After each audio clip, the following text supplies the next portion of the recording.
तो मैं आपको कुछ मशवरे दे रहा हूँ, ये वीडियो मेरी आप शेयर करें उलमा तक, अइम्मा तक, ख़ास कर जो मुतवल्ली सबसे बड़े जो डमरू है ना, उनको मैं डमरू कहता हूँ। ये मुतवल्ली जितने भी मुतवल्ली हैं डमरू हैं, सारे के सारे डमरू हैं, लट्टू की तरह हैं। ये दिमाग नहीं है, खोपड़ी नहीं इनके अंदर। अल्लाह रब्बुल इज़्ज़त उन्हें ऊपर बताएंगे। हो सकता है सज़ा यहीं मिल जाए, लेकिन अल्लाह रब्बुल इज़्ज़त उन्हें सज़ा ऊपर देगा। देखें, हम जो इमामत करते हैं, हमारी एक सबसे बड़ी गलती ये होती है कि हम 24 आवर्स इमामत पर ही मुनहसिर हो जाते हैं। यानी हमें काम करना है तो इमामत, सारे पैसे हमारे जो आएंगे इमामत से ही आएंगे, ऐसा हम सोच लेते हैं। जब हम ये सोच लेते हैं तो हमारा कह लें कि 24 आवर्स, हमारे 24 घंटे, ये हमारे पूरे 24 घंटे मस्जिद के लिए वक्फ हो जाते हैं। और हमारी जो सैलरी आती है, हमारी जो तनख्वाह आती है, वो हमारी तनख्वाह सिर्फ एक जगह से आती है। और कितनी आती है, मैं चले मिसाल के तौर पर मैं 8,000 से ले लेता हूँ, 12,000 तक मैं ले लेता हूँ, 8,000 से 12,000 तक। अब जाहिर सी बात है, इंसान कब तक यहाँ से कमाएगा। और मुतवल्ली जो इतना देता है, ऐसा लग रहा है कि फ्री में दे रहा है, फ्री में सारी चीज़ें बांट रहा है। क्योंकि इमाम साहब देखने को, इमाम साहब 5 वक्त की नमाज़ पढ़ रहे हैं देखने को, लेकिन ये 5 वक्त नहीं है, बल्कि 24 आवर्स ये बंदा बिजी है।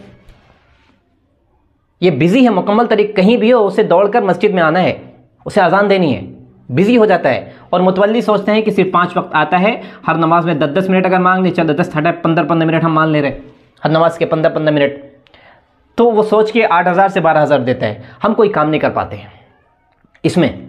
और अगर मदरसे में पढ़ा रहे तो मदरसों का भी यही हाल है कि हम 24 आवर्स मदरसे के लिए हम रहते हैं, कहीं भी हो हमें मदरसे में रहना है, कुछ हमें काम करने की इजाज़त नहीं रहती है। हमारी जो तनख्वाहें आती हैं, यानी आमदनी हमारा जो होता है वो एक होता है, एक ही ज़रिया होता है, वो मदरसे से होता है। मैं मान लूँ जैसे 8,000 से मैं ले लूँ, 8,000 से अगर हम ले लें 15,000 मान के चलें, तो आज के दौर में ये हमारे लिए क्या है, हाथ का फुसफुसा है, भूसा है, भूसा हाथ का। 8 से 15,000 भूसा है, कुछ नहीं कर सकते हैं। आप वीडियो देख रहे तो आप जानते हैं आप कितना उड़ा देते हैं। और हमारे उलमाए कराम हैं जो मस्जिद के इमाम एज़ाम हैं, ये सारे के सारे लोग इसी तनख्वाह में ज़िंदगी गुजारते हैं। उनकी भी एक बहुत बड़ी गलती है, बेवकूफ़ हैं वो लोग। मैं सारे लोगों को बेवकूफ़ कर रहा हूँ, खुल के कह रहा हूँ, मेरी वीडियो आप शेयर करिए। बेवकूफ़ हैं, बेवकूफ़ इस वजह से है, 24 आवर्स आप किसी इदारे में आप लगा रहे हैं, आपकी सैलरी एक ही इदारे से आ रही, ऐसा क्या ज़रूरी है? एक शख्स आप देखेंगे अपने गाँव में, आप नजर दौड़ाए मोहल्ले में, एक शख्स बैक वक्त 4-4 काम करता है, 4 काम करता है। 4 काम कैसे करता है? अब 1 2 3 4, ये 4, अगर एक काम बंद हो गया तो 3 जगह से सैलरी उसकी आती है। अगर 2 काम उसके बंद हो गए तो 2 जगह से आते हैं। अगर ये तीनों में ठप हो गया है, तीनों में नाकामयाब हो गए, तो 1 जगह से सैलरी आती है। ऐसा निज़ाम बना के रखते हैं। जबकि हमारा क्या होता है, इमाम साहब अगर मस्जिद में इमाम है, जाहिर अगर मुतवल्ली साहब ने अगर उनको धमकी दे दिया है कि आपको निकाल देंगे, आपको हटा देंगे, आपको भगा देंगे अगले महीने से, तो आदमी सोचता है भाई मैं तो लोन लेके रखा हूँ बैंक से, मैंने इतने सारे लोगों से लोन रखा है, मेरी बेटी की शादी है, या फिर कह लें कि अभी सामने ईद आने वाली है, पैसा मेरे पास है ही नहीं, मुतवल्ली अगर निकाल दिया मैं कहाँ जाऊँगा? तो इंसान सारी सारी रात सोता नहीं है, नहीं सोता है, वो सारी रात इंसान नहीं सोता है। क्यों? क्योंकि उसको आमदनी का जरिया एक है। अगर ये इमाम साहब यहाँ पे इमामत कर रहे हो, उसके अलावा कोई छोटा सा बिजनेस कर रहे हो, कोई शॉप खोल ली हो, या ऑनलाइन बिजनेस कर रहे हो, कहीं इन्वेस्ट कर दिया है, 4-5 साथी मिलकर कोई काम कर रहे हो, तो ऐसे में अगर ये मस्जिद से मुतवल्ली निकाल देता है तो हम क्या है, मुतवल्ली को लात मारते हैं, चल भाग, तेरी यहाँ ज़रूरत नहीं है, मुझे मस्जिद की ज़रूरत नहीं है, मुझे नमाज़ पढ़ना, नमाज़ पढ़ने का हुक्म है, नमाज़ पढ़ाने का हुक्म नहीं है, मैं नमाज़ कहीं भी पढ़ लूँगा, मस्जिद की मुझे ज़रूरत नहीं है, मुझे तेरी तनख्वाह की ज़रूरत नहीं है। तो इमाम साहब ये रातों रात क्या करते हैं, लात मारते हैं मुतवल्ली को और छोड़ देते हैं, क्योंकि वहाँ इनकम का ज़रिया बना हुआ है। हमारे सारे के सारे इमाम हजरात को ले लें, सारे के सारे जो मुदर्रिसीन जो मदरसों में पढ़ाते हैं, सबके साथ यही है कि 24 आवर्स वो 24 आवर्स मदरसों में अटके हुए हैं। अब जैसे ही यहाँ का नाजिम, यहाँ का मोहतमिम धमकी देता है उनको कि हम आपको अगले महीने से निकाल देंगे, आपको रखेंगे नहीं, आपको टाइम पर आना तो टाइम पर आइए, आप घर नहीं जा सकते, 2 साल में आप एक बार घर जाएंगे, रमजान में आपकी छुट्टी नहीं, आपको चंदा करना है, आपको ये करना है, वो करना है, ये करना, लाख काम दे देता है। अब ये क्या है, टेंशन में आ जाते, इतने टेंशन में आ जाते हैं, इनको पैरासीटामोल खाना पड़ता है, इनको पैरासीटामोल खाना पड़ रहा है। क्यों? क्योंकि आमदनी का जरिया है कि 24 आवर्स जिंदगी के आप मदरसे में वक्फ कर दिए हैं और साथ में कुछ कर नहीं। आज एक डिजिटल दौर है, डिजिटल दौर का मतलब यह है कि आप कहीं भी रहते हुए एक साथ 1 से 2 काम आप कर सकते हैं, अपनी काबिलियत को आप इस्तेमाल करते हुए। यही हो रहा है। जितने भी आप देखेंगे मस्जिद के जो इमाम है और मदरसे के जो लोग हैं टेंशन में रहेंगे, पहली बात तो सैलरी कम है, दूसरी बात जो नाजिम हजरात हैं वो सर पे बैठे रहते हैं, और जो मोहतमीम हजरात हैं वो बॉस बने रहते हैं, बिग बॉस बने रहते हैं, जालिम होते हैं किस्म के, करने भी नहीं देते हैं। अगर कोई मदरसे का मुदर्रिस या मस्जिद का इमाम कुछ करना चाह रहा है तो उस पर कैद लगा देते हैं, शराइत डाल देते हैं, आप नहीं कर सकते हैं, हमने आपको हायर किया, हमने आपको अपॉइंट किया है मस्जिद के इमाम की हैसियत से, मदरसे के मुदर्रिस की हैसियत से, हम ये जिम्मेदारी आपको नहीं दे सकते हैं, ऐसी इजाज़त नहीं दे सकते हैं। तो इंसान क्या है, परेशान हो जाता है। तो ज़िंदगी में देखें, अक्सर इंसान खुदकुशी करते हैं। सबसे अव्वल नंबर पर जो आता है, जो सर्वे जो बता रहा है, पैसा। कहीं से उधार ले लेते हैं, घर में खाने के लिए खाना नहीं है, ज़िंदगी में पैसा नहीं है, कोई कारोबार नहीं है, बस यूं ही ज़िंदगी गुजर रही, तो इंसान खुदकुशी कर लेता है। दूसरे नंबर पर आता है मोहब्बत। मोहब्बत में इंसान नाकाम हो जाता है, खुदकुशी कर लेता है। तो ये हमारा उन्वान नहीं है। मेरा उन्वान क्या है, हम उलमाए किराम ऐसी दूसरी घटना ना हो, इसको आप इस तरह शेयर करें, खुद को आप मजबूत रखें।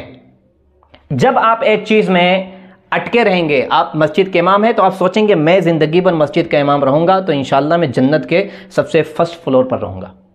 हम मस्जिद में पूरी ज़िंदगी बोलते हैं माशाअल्लाह मैं 40 साल से मदरसे में पढ़ा रहा हूँ, 40 साल से मदरसे में पढ़ा रहे हैं, बाकी और टाइम आपने किया क्या? भाई फैमिली वालों को भी खुश रखना ये भी इबादत है, उनकी जिम्मेदारियों को पूरा करना इबादत है। हम एक जुमला हम मदरसे वाले बहुत बोलते हैं, वो जुमला क्या है कि हम 7,000 कमाते हैं लेकिन हमारे 7,000 में इतनी बरकत होती है कि जो 60,000 जो कमाते हैं, जो 1 लाख कमाते हैं, वो भी हमारा मुकाबला नहीं कर सकते हैं। बेवकूफ़ हो एक नंबर के। यहाँ बरकत की बात नहीं है, यहाँ दिमाग इस्तेमाल करना पड़ता है। भाई हम तो जैसे तैसे ज़िंदगी गुजार लेंगे, हमारे बच्चे कैसे गुजारेंगे, हमारी पूरी कौम कैसे ज़िंदगी गुजारेगी? फ़कीर बने हैं, फ़कीर बने ही रहेंगे, नस्ल दर नस्ल ये फ़कीरी का जो सिलसिला है चलता रहेगा।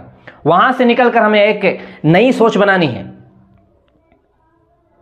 ये वीडियो आप जो देख रहे हैं, इस वीडियो में या तो मस्जिद की तरफ से प्रेशर है या अहले खाना की तरफ से प्रेशर है। अहले खाना की तरफ से कोई ऐसा इतना बड़ा प्रेशर नहीं हो सकता है, या तो वही है इनकी तनख्वाहें नहीं मिली है, घर वालों की तरफ से डिमांड है, एक बूढ़ी माँ घर में पड़ी होगी और अहलियाँ उनकी होंगी, बच्चे होंगे, उनके पढ़ाई लिखाई का खर्चा है, खाने का खर्चा है, कपड़ों का खर्चा है, और बहुत सारे ज़रूरियात हैं जो मैं नहीं कह सकता। इन सारी ज़रूरियात को जब पूरा नहीं कर पाते, इंसान सोचता है यार 8 साल मदरसे में लगा के मैं इस लायक नहीं बना कि अपने एक कह लें कि अहले खाना की ज़िम्मेदारी पूरी कर सकूं, उनका एक बेहतर कफ़ील बन सकूं, उनकी ज़िम्मेदारियों को पूरा कर सकूं। इंसान खुदकुशी कर लेता है।